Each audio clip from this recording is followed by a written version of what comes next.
In July of 2026, the Wall Street Journal reported that Stripe, the payments company, was in talks to buy a 3-year-old startup called OpenRouter for about $10 billion. 3 weeks ago, Bloomberg reported a deal at more than $7 billion. Stripe declined to comment. I want to be precise because this is the spine of what follows and it is not yet a fact. As I record this, the acquisition is reported. It is not confirmed. Now hold that price against the company's finances. OpenRouter's annualized revenue, as of March, was about $50 million. So somewhere between 140 and 200 times revenue, and 5 to 8 times the valuation the company itself raised at months earlier. Nobody pays 200 times revenue for a routing library. Here is my thesis. OpenRouter is not an artificial intelligence company. It is a metering and settlement layer for machine consumption. It counts units, prices them across 70 suppliers, extends credit, absorbs failure, and settles the bill. The fact that the unit is a token rather than a dollar is an implementation detail. That is a payments business, which is why a payments company is the one reportedly buying it. But there is a harder question underneath, and it is the reason this is worth half an hour. The thing that makes OpenRouter valuable may be dissolving the thing it sells, and its own data and its critics say opposite things about whether that is happening. Chapter 1. The man who built a marketplace once before.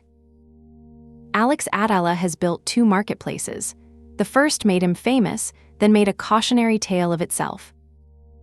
He is a Stanford computer science graduate who worked at Palantir, then co-founded OpenSea in late 2017 as its chief technology officer. OpenSea became the dominant marketplace for NFTs. For a period, the venue where an entire speculative asset class changed hands. And then the market it served evaporated. The figure usually cited is that 96% of NFT projects were eventually declared dead. OpenSea did not fail because its technology failed. It failed to sustain because the goods on its shelves stopped being worth anything. A marketplace is a bet on the durability of a category. That bet lost. He founded OpenRouter in 2023. And I think the lineage matters in a specific way. Someone who has run a marketplace at scale learns that the hard part is not matching buyers to sellers. That is a solved problem, and a competent team builds it in months. They also learn where marketplaces actually make money, which is not matching. It is settlement. Being the party in the middle when value changes hands, holding the float, taking a fraction of the flow. OpenSea's revenue was a percentage of transaction volume. OpenRouter's revenue is a percentage of inference spend. Structurally, the same business, pointed at different goods. Now the timing. In 2023, every model provider had a different request format, a different authentication scheme, a different billing relationship. Trying a new model was not curiosity. It was an integration project, a new contract, and a new set of edge cases in production. And the models were changing every few weeks. That is the exact condition under which an aggregator wins: a fragmenting supply side, a rapidly changing best choice, and a switching cost that is annoying rather than impossible. If switching were impossible, no aggregator could help. If switching were free, none would be needed. In the annoying middle, the aggregator is the whole product.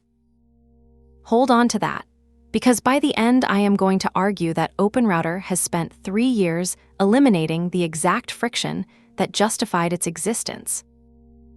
Chapter 2. 1 string, 400 models.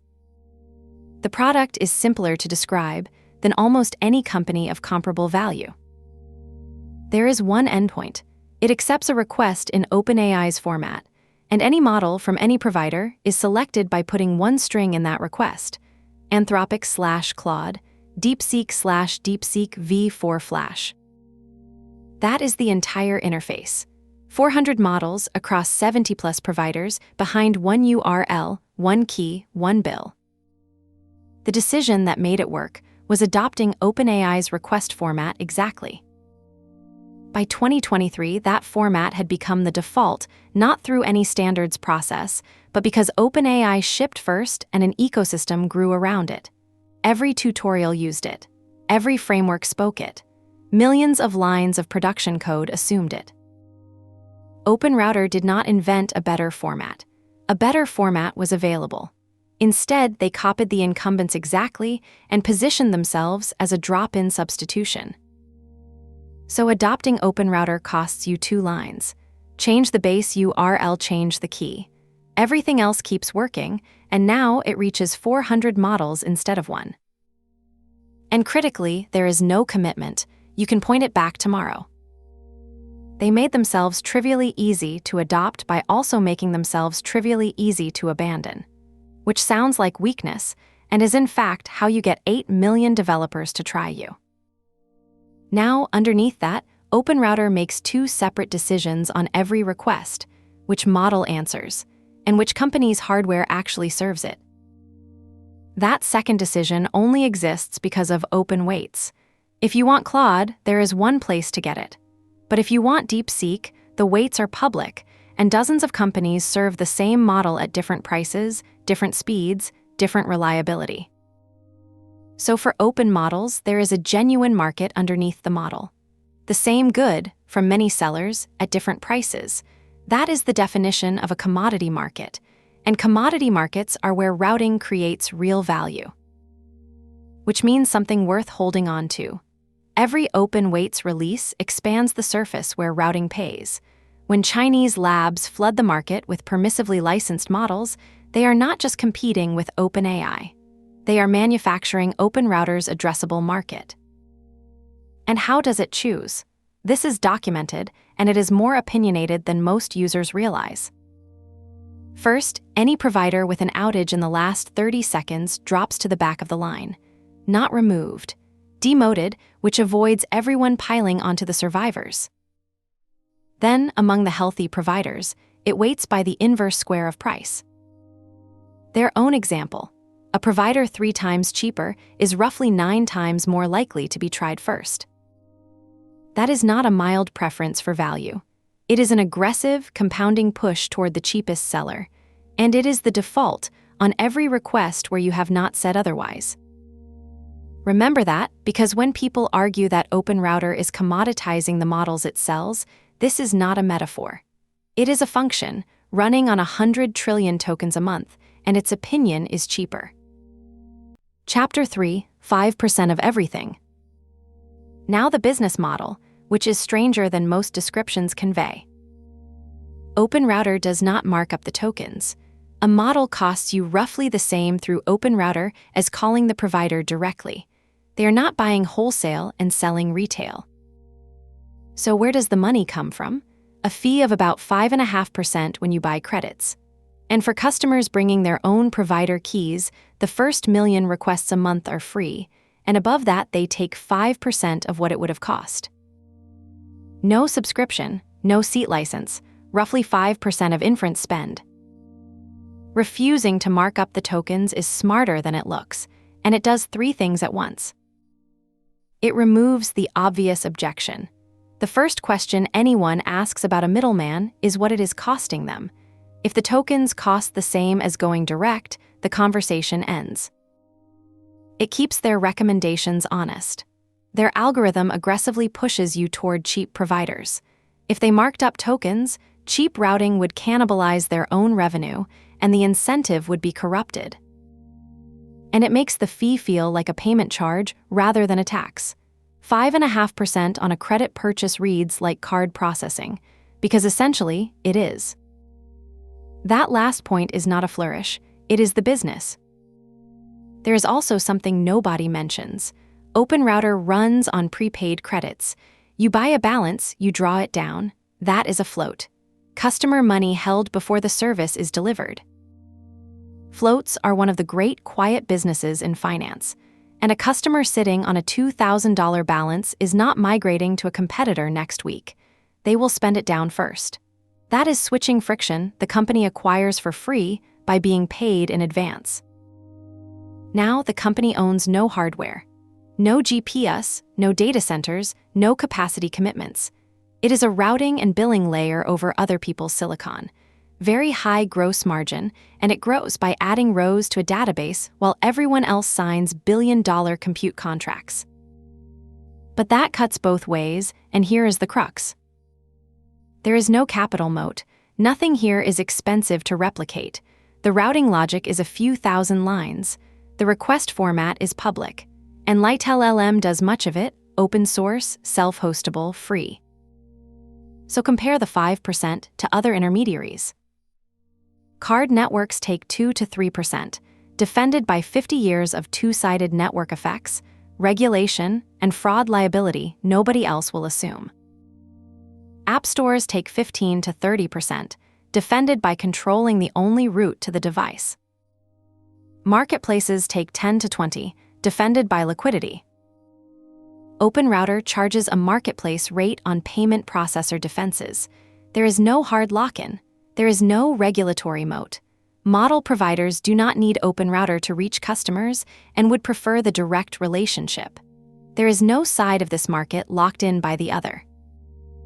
What it has is a good product, a head start, distribution, and data. Those are real, but none of them is the kind of structural defense that holds a take rate for decades against a determined attack. Chapter 4: What the Shelf Actually Sells.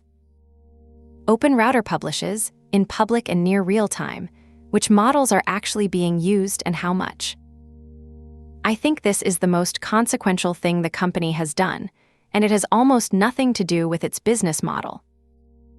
Before it, market share in language models was essentially unknowable. Labs announced things. Every number in circulation was self-reported, differently defined, and released when it flattered the releaser. This is different in kind. It is revealed preference at scale. What developers actually chose to send traffic through, at real prices, for real production workloads, measured by the party doing the billing. Nobody is filling in a survey. Which is why it escaped its origins. Investors use it to assess model companies. Researchers cite it. It has become, without anyone appointing it, the closest thing to a Nielsen rating that this market has. And there is a deeper point about measurement here. Benchmarks have a structural flaw. They are targets, and targets get optimized for. Once a benchmark matters commercially, labs train toward it, sometimes deliberately, often through contamination.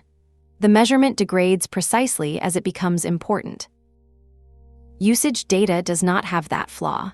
You cannot overfit to a measurement of whether people pay you. A lab could buy its own tokens to inflate its ranking, but that costs real money at real prices with no return. So what does the shelf sell? As of the 16th of August, the top of the rankings runs like this. DeepSeek V4 Flash at number 1, Tencent's Model at 2, Claude Opus 5 at 3, another DeepSeek at 4, GPT 5.6 at 5. 6 of the top 10 are Chinese. The most used model on the platform is Chinese, so is the second. And the trajectory is the part that should stop you. Chinese models went from about 2% of platform traffic to about 45% in roughly 1 year. As of June, Chinese origin companies were 46.4% of identified token volume. American companies, 35.7%. DeepSeek alone is nearly 1 in 5 tokens. I wrote a companion analysis of Hugging Face, which measures downloads. This measures paid inference. 2 completely different collection methods, 2 different biases, and the same finding. When independent measurements with different failure modes agree, the finding is probably real. Now, the fact that complicates everything. Anthropic captures roughly 46% of revenue on roughly 12% of traffic. Cheap models dominate volume. Expensive models capture revenue. 1/8 of the tokens generate nearly half the money. That is 2 markets sharing one shelf. One is bulk inference, enormously price-sensitive, where good enough wins. The other is high-stakes work where being wrong costs more than the entire inference bill, and price is close to irrelevant. And it matters, because if everything on this shelf were genuinely interchangeable, nobody would pay Anthropic's prices. They demonstrably do, in volume, on a platform explicitly designed to push you toward cheap, with cheaper alternatives advertised on the adjacent line. That is about as adversarial a test of pricing power as you could design, and it passes. Chapter 5, 100 Trillion Tokens. In early 2026, OpenRouter published what I think is the most valuable empirical artifact anyone in this industry has produced. An academic paper analyzing over 100 trillion tokens of real production traffic across 300 models and 60 providers. Almost everything published about how people use these models is a vendor's self-report, a survey of stated intentions, or an extrapolation from benchmarks. All three are weak. This measures what actually happened, observed by the party doing the billing. I should state the obvious conflict. OpenRouter published a study about a market it has an enormous financial stake in. That does not make it wrong. It does mean the conclusions deserve more scrutiny than the measurements. And note the study period. November 2024 to November 2025. That window closed 9 months before I am recording this. It matters later. Here is what it found. Programming grew from about 11% of all tokens in early 2025 to over 50% by late 2025. In under a year, code went from a tenth of the platform to more than half of it. And the reason is not that more people started programming, it is that the shape of the work changed. The comparison from the study is the most vivid number I have encountered on this. An agent can consume up to 20 million tokens for a smaller programming task. A chatbot summarizing a piece of text consumes around 30,000. That is a 650-fold difference in appetite for 1 unit of work. An agent does not ask one question. It reads files, forms a plan, writes code, runs tests, reads the failures, revises, and repeats, carrying accumulated context forward each time. One instruction expands into hundreds of calls with ever larger prompts. Which is why the numbers look absurd. 100 trillion tokens a month, 5 times growth in 6 months. There are not 5 times more developers. There is 5 times more machine work per developer. And there is an arithmetic consequence people miss. In a single exchange, a model that is right 95% of the time is good. In an agent loop, that same model running 20 dependent steps completes cleanly about 36% of the time. At 50 steps, under 8%. Reliability compounds, and agents make the exponent large. Which is exactly why a model that is 3 points more reliable per step can be worth paying a large multiple for. Now the finding that gets least attention and deserves more. Over 50% of open-source model usage on this platform is roleplay and creative dialogue. And within that, around 60% is structured gaming rather than casual chat. The majority of open weights inference on the largest public routing platform is entertainment. Every serious analysis of open models, including large parts of my own, is framed around enterprise adoption, cost control, data residency. The data says the majority use is people playing games with a character. And that is analytically useful, not just amusing. It explains why open models compete so hard on price, because that is a high-volume, low willingness to pay consumer market. It explains why models that look mediocre on benchmarks hold real share, because roleplay rewards character consistency and not refusing, which no benchmark measures. And it is a serious caveat on the geopolitics. Chinese models running a plurality of the world's inference and running a plurality of the world's important inference are different claims. This platform supports the first much more strongly than the second. Chapter 6, The Contradiction. Now the 2 stories that point in opposite directions. The bear case has an excellent title. Valued at $1.3 billion, OpenRouter is systematically eroding its own reason to exist. The argument runs like this. OpenRouter's value depends on models being different from each other.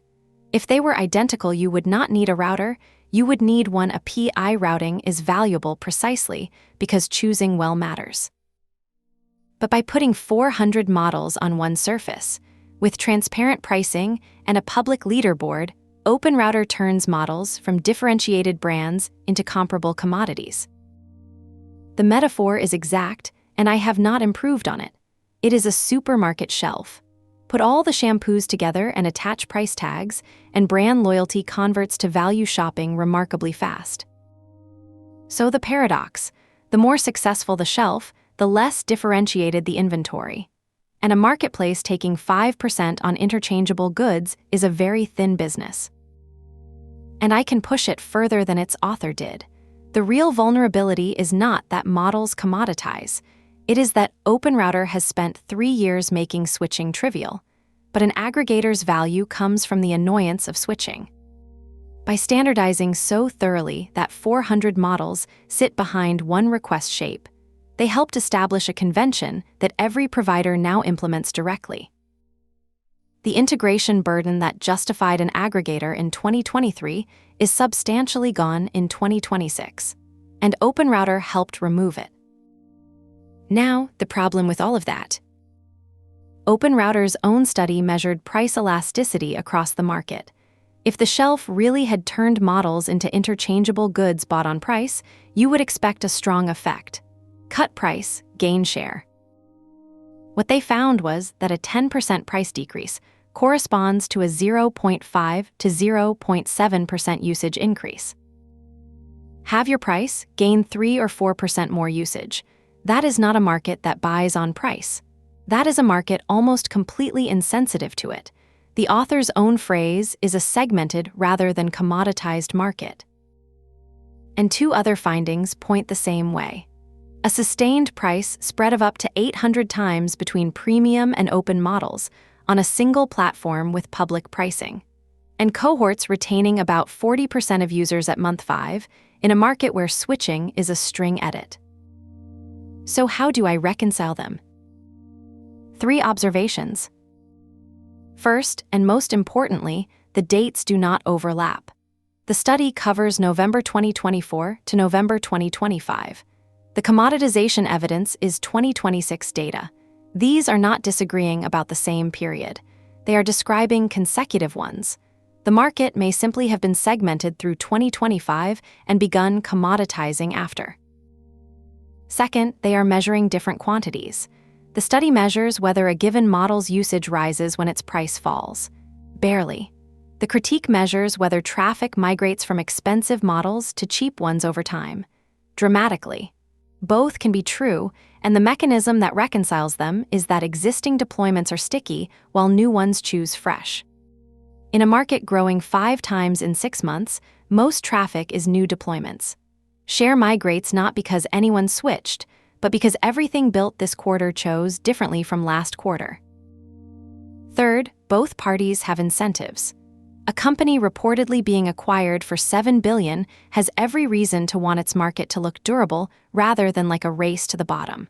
And highly valued company is secretly doomed is a reliably popular genre. And one correction I owe you. There is a widely repeated claim that OpenRouter's data shows usage inversely correlates with benchmark scores.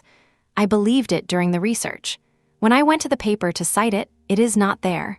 The paper explicitly says no such analysis was performed. Its actual word is decoupled, which is a much weaker claim.